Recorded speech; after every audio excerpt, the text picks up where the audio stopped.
Good morning. It's Tuesday, August 12th. I'm Jeannie Francine here with you for the next few hours to give you all of your breaking news alerts, top stories, and your live events of the day. As we come on the air bright and early this Tuesday, we do want to begin with the very latest as it relates to the Trump presidency. Take a look at your screen, the latest information we are getting in this morning, courtesy of our content partners over at the Associated Press. They report European leaders appealing this Tuesday to U.S. President Donald Trump to defend their security interests at a key summit with his Russian counterpart, Vladimir Putin, later this week as it relates to the war in Ukraine. The Europeans are desperate to exert some influence over that Friday meeting that they say they have been sidelined from. It remains unclear whether even Ukraine will take part. President Donald Trump has said that he wants to see whether Putin is serious about ending the war now in its fourth year. But Trump has disappointed U.S. allies in Europe by saying that Ukraine will have to give up some Russian-held territory. He also said that Russia must accept land swaps, although it remains unclear what Putin might be expected to surrender. The Europeans in Ukraine are weary that Putin, who has waged the biggest land war in Europe since 1945 and used Russia's energy, might try to cow the EU, might secure favorable concessions, and even set the outlines of a peace deal without them. AP goes on to report this morning the overarching fear for European countries is that Putin will set his sights on one of them next if he wins in Ukraine. In a statement early this Tuesday, the leader said, quote, that they welcome the efforts of President Donald Trump towards ending Russia's war of aggression against Ukraine, but they underlined, quote, the path to peace in Ukraine cannot be decided without Ukraine. Ukrainian President Volodymyr Zelenskyy saying he rejects the idea that Ukraine must commit to give up land to secure a ceasefire. And I actually want to share with you the very latest from the Ukrainian president on this Tuesday morning. He put this out about 10 minutes ago before we came on the broadcast. So this is the very latest information from Ukrainian President Volodymyr Zelenskyy. It's not all there on your screen, but I will read it to you in full. Again, this coming on X, formerly known as Twitter.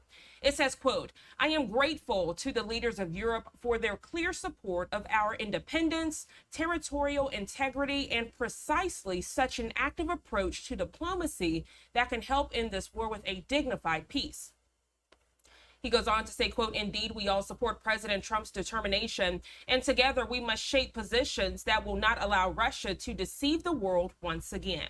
We see that the Russian army is not preparing to end the war. On the contrary, they are making movements that indicate preparations for new offensive operations.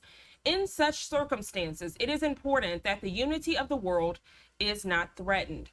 Zelenskyy goes on to say, quote, issues related to the security of Ukraine and Europe are discussed by all of us together.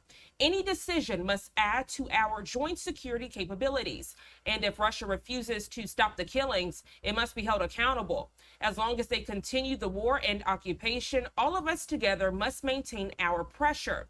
The pressure of strength, the pressure of sanctions, the pressure of diplomacy. Zelenskyy finalizes his tweet by saying, quote, I thank everyone who is helping peace through strength. Of course, as we continue to follow this developing story, again, if you're just now tuning in, EU leaders appealing to U.S. President Donald Trump to defend security interests at that summit with Russian President Vladimir Putin, hoping to find a way to end the war in Ukraine. Now, whether the talks include Ukraine, that's still an open question this morning. Right now, we want to check in with Fox News correspondent Connor Hansen. He has the very latest from New York.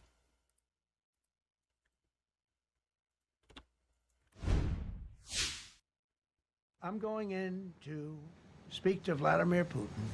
And I'm going to be telling him, you got to end this war. You got to end it. For the first time in almost a decade, Russian President Vladimir Putin will be on U.S. soil. Alaska, a former Russian territory, will be the site of the highly anticipated summit.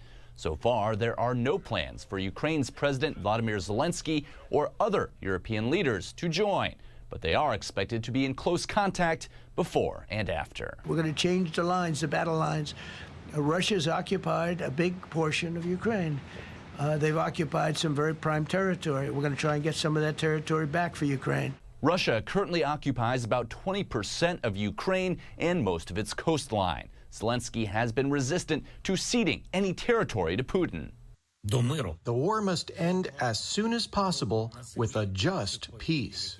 A joint statement from the leaders of European countries like the UK, Germany, and France read, quote, "We are convinced that only an approach that combines active diplomacy, support to Ukraine, and pressure on the Russian Federation to end their illegal war can succeed."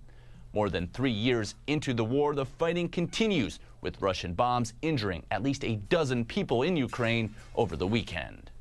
President Trump says he is willing to join meetings between Putin and Zelenskyy if the two leaders want him there. In New York, Connor Hansen, Fox News.